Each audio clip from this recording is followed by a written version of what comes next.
بسم اللہ الرحمن الرحیم۔ پیغام قرآن، قرآن کریم کا موضوع، قرآن کریم کا خلاصہ اور قرآن کریم کے مضامین اختصار کے ساتھ آپ کی خدمت میں پیش کرتا ہوں۔ سب سے پہلے نمبر پر ہے قرآن کریم کا موضوع۔ قرآن کریم کا موضوع ہے تعمیر انسانیت، انسان بہتر انسان کیسے بنے۔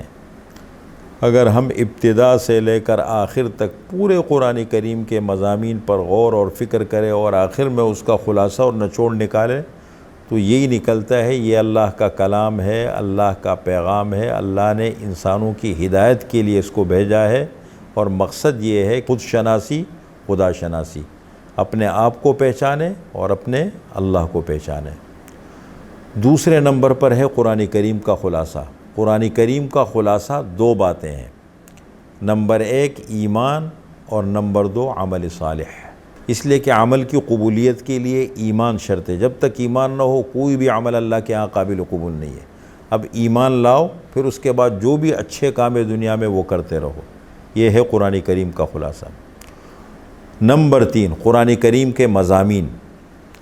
امام الہند شاہ ولی اللہ محدث دہلوی رحمۃ اللہ علیہ فرماتے ہیں کہ قرآن کریم میں اللہ تعالیٰ نے 5 علوم صراحت کے ساتھ بیان کیے ہیں۔ نمبر ایک، علم الاحکام، احکام کا علم، اوامر ہے، نواہی ہے، بہت ساری چیزوں کا اللہ نے حکم دیا ہے، بہت ساری چیزوں کو اللہ نے منع فرمایا ہے، تو یہ ایک مستقل مضمون ہے جس کو کہتے ہیں علم الاحکام۔ نمبر دو، علم المخاصمہ، اس کو علم الجدل بھی کہتے ہیں۔ علم المخاصمہ کا مطلب یہ ہے کہ قرآن کریم میں اللہ تعالیٰ نے باطل قوموں کا ذکر کیا ہے، دنیا میں جو گمراہ ہو گئے، تو 4 طبقوں کا ذکر اللہ نے کیا ہے، یہود ہے، نصارہ ہے، مشرکین ہے، منافقین ہے۔ اب جتنے بھی قیامت تک گمراہ لوگ آتے رہیں گے تو ان میں سے کسی نہ کسی سلسلے سے ان کا تعلق ہوگا۔ تیسرے نمبر پر ہے علم التذکیر بآلاء اللہ۔ علم التذکیر بآلاء اللہ کا مطلب یہ ہے کہ پورے قرآن کریم میں اللہ نے جا بجا جگہ جگہ پر اپنی بہت ساری نعمتوں کا ذکر فرمایا ہے، اور ان نعمتوں کو ذکر کر کے اللہ تعالیٰ نے انسانوں کو دعوت دی ہے کہ ان نعمتوں میں غور اور فکر کرو، ان نعمتوں کو استعمال کرو اور اللہ کا شکر بجا لاؤ۔ اس کو کہتے ہیں علم التذکیر بآلاء اللہ، اللہ کے نعمتوں کے ذریعے سے نصیحت حاصل کرنا۔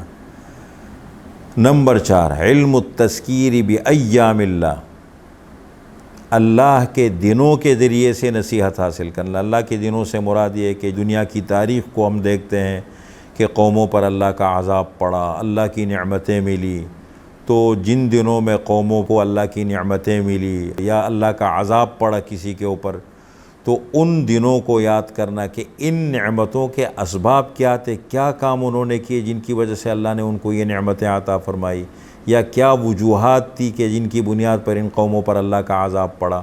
اس کو کہتے ہیں علم التذکیر بایام اللہ۔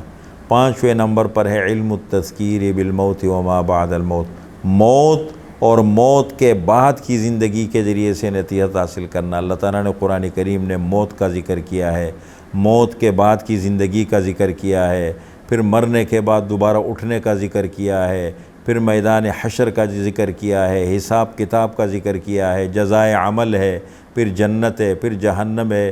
ان تمام چیزوں کا اللہ تعالیٰ نے ذکر فرمایا ہے اور انسان کو ترغیب دی ہے کہ ان کے ذریعے سے نصیحت حاصل کرے۔ تو یہ ہیں قرآن کریم کے مضامین۔ تو یہ 3 چیزیں میں نے آپ کے سامنے رکھی، قرآن کریم کا موضوع، قرآن کریم کا خلاصہ اور قرآن کریم کے مضامین۔